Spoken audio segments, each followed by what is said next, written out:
Hallelujah, praise the Lord. இந்த காலைவேளையில் உங்கள் யாவரும் இயேசு கிறிஸ்து நாமத்தில் வாழ்த்துகிறேன். தேவனுடைய வார்த்தை ஆசீர்வாதம் மன்னா மூலமாய் மீண்டும் உங்களை சந்திப்பதில் மகிழ்ச்சி அடைகிறேன். பிரியமானவர்களே, கர்த்தர் எல்லாவற்றிலும் நமக்கு போதுமானவராய் வெளிப்படுகிறார். இந்த கால வேளையில் உங்கள் வாழ்க்கையை அவர் ஆசீர்வதிக்கிறது மாத்திரமல்ல, சகல சூழலிலிருந்து விடுதலையாக்கி உங்களை மேன்மைப்படுத்த போகிறார். ஹல்லேலூயா. இதுவரை கடந்து வந்த பாதைகள் எப்படி வேண்டுமானால் இருக்கலாம், உங்களால் அதை தாண்டி வர முடியாத நிலைமை இருக்கலாம். ஆனால் தேவன் அதை அறிந்திருக்கிறார். காரணம், நேற்றும் இன்றும் என்றும் மாறாதவர் நம்மோடு இருக்கிறார். ஹல்லேலூயா. இந்த காலை வேளையில் உங்களுக்காக தீர்க்கமாக ஒரு வார்த்தையை கர்த்தர் பேசி உங்களை ஆசீர்வதிக்கிறார். பாருங்கள், செப்பனியாவின் புஸ்தகம் 3ஆம் அதிகாரம் 15ஆம் வசனத்தை வாசித்து பாருங்கள். கர்த்தர் உன் ஆக்கினைகளை அகற்றி உன் சத்துருக்களை விலக்கினார். இஸ்ரவேலின் ராஜாவாகிய கர்த்தர் உன் நடுவில் இருக்கிறார். இனி தீங்கை காணாதிருப்பாய். ஹல்லேலூயா, ஹல்லேலூயா, ஆமென். இனி தீங்கை காணாதிருப்பாய் என்று கர்த்தர் வாக்கு பண்ணுகிறார். அந்த 3ஆம் அதிகாரம் 1ஆம் வசனம் ஐயோ என்று ஆரம்பிக்கிற நியாய தீர்ப்பை தேவன் சொல்லுகிறார். காரணம், தேவனுக்கு பிரியமில்லாத அழுக்கான வாழ்க்கை, சாபமான வாழ்க்கை, தேவனை விட்டு தூரமாய் போன வாழ்க்கை, இஸ்ரவேல் ஜனங்களுடைய சிறையிருப்பின் மத்தியிலே தேவன் சில மாற்றங்களை கொண்டு வர சில எச்சரிப்பை கொடுத்து அவர்களை மனம் திருப்புவதற்கு அவர் பேசுகிறார். ஹல்லேலூயா. ஆனால் பாருங்கள், அது கடைசியில மனதுருக்கமாய் தேவன் விடுதலைக்கு நேராக ஜனங்களை கொண்டு வருகிறார். ஒரு மாற்று வழியை கொண்டு வருகிறார். சிறையிருப்பின் மத்தியிலே ஒரு மறுவாழ்வை கொடுக்கிறார். ஹல்லேலூயா. வாழ்க்கையை சற்று யோசித்து பாருங்கள். ஒருவேளை ஆண்டவருக்கு பிரியமில்லாத வாழ்க்கை, பாவத்திலிருந்து இன்னும் விடுதலையாகவில்லை, பழக்கம், போதை வஸ்துக்கள், இன்னும் பிரிவினை, இன்னும் இச்சைகள், இன்னும் ஏதோ ஒரு பாவ பழக்க வழக்கத்தில், ஏதோ ஒரு கெட்ட சிநேகிதத்தில் அடிமைப்பட்டு இருக்கலாம். ஆண்டவர் விட்டு தூரமாய் பின்வாங்கி போயிருக்கலாம். ஆண்டவரை தேடின காலத்தை மறந்து இன்றைக்கு உலகம், இச்சை எல்லாம் சுயநலத்திலே போயிருக்கலாம். அல்லது ஆண்டவர் கொடுத்த ஆசீர்வாதங்களை மாத்திரம் பெற்றுக்கொண்டு ஆண்டவரை முழுமனதோடு தேடாமல், ஆராதிக்காமல், கர்த்தரை பற்றி கொள்ளாமல் வேலை உண்டு நீங்க உண்டுன்னு இருக்கலாம்.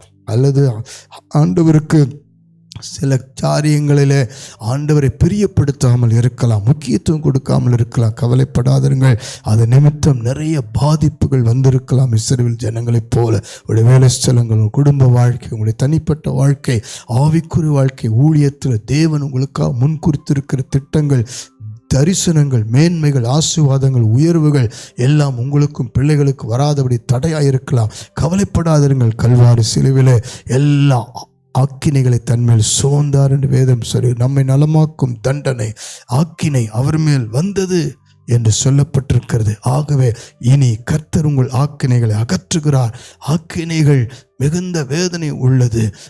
அது கர்த்தராலே சிலுவையிலே முறியடிக்கப்பட்டது. அவர் அகற்றிவிட்டார். ஹல்லேலூயா. அது மாத்திரமல்ல, சத்துருக்கள் உங்களை சுற்றி இருக்கலாம்.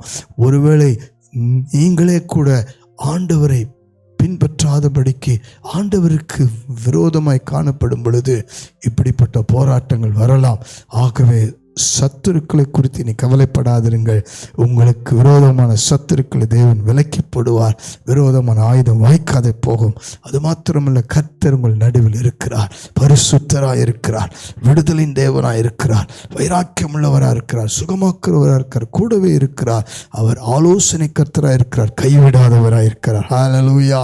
ஆகவே நம் வாழ்க்கையை ஒப்பு கொடுத்து இனி தீங்கு என்று சொல்லி காணாமல் அவரை நோக்கி பார்த்து ஜெபிப்போம். அவருக்கு ஒப்பு கொடுப்போம். பிள்ளைகளை, குடும்பத்தை, சகலத்தை அவர் கரத்தில் ஒப்பு கொடுங்கள். இனி தீங்கை காணாதிருக்கும்படி தேவன் உங்களுக்கு உதவி செய்து ஆசீர்வதிப்பார். ஜெபிப்போமா?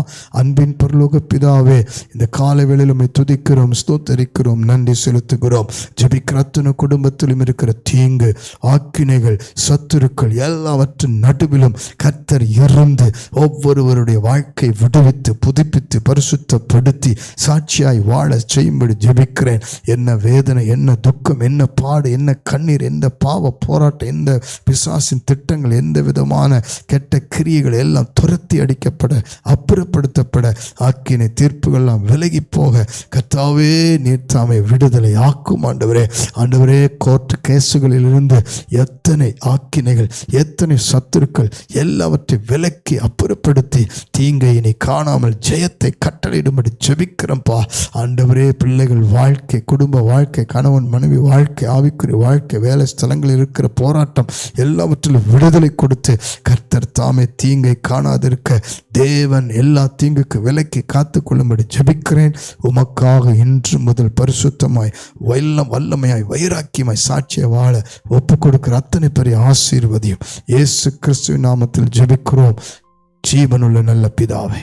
ஆமென், ஆமென், ஆமென். God bless you. இனி தீங்கை காணாதிருப்பீர்கள். விசுவாசியுங்கள்.